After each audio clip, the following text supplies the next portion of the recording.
இரண்டாவதாக ஆதரியா கடல்.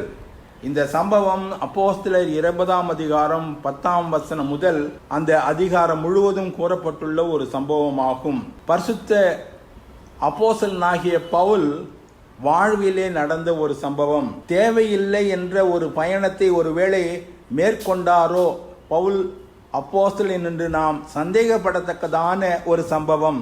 ஏனென்றால் அகபு என்ற தீர்க்கதரிசி வந்து அவனுடைய கச்சையை தன் கையிலே கட்டி, இந்த கச்சையை உடையவன் இவ்விதமாக கட்டி வைக்கப்படுவான் என்று சொன்ன பொழுது பவுல் அப்போஸ்தலன் அதை குறித்து கொஞ்சம் கூட கவலைப்படாமல், நாம் மறிப்பதற்கும் நான் எருசலேம் செல்ல ஆயத்தமாயிருக்கிறேன் என்று கூறினான். இந்த சம்பவம் நமக்கு அறிந்ததே.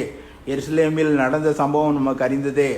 அவன் ரோமர்களால் கைதியாக்கப்பட்டு ரோமாபுரிக்கு அழைத்து செல்லப்பட்ட சம்பவம் நம்ம அறிந்ததே. ஆனால் அந்த திரும்பி அவர்கள் இதே செசரியா பட்டணத்தின் வழியாக ரோமாபுரிக்கு போகும் பொழுது நடந்த ஒரு காரியம் இந்த கடல் பயணமாகும். இதை குறித்து நாம் அறிவோம்.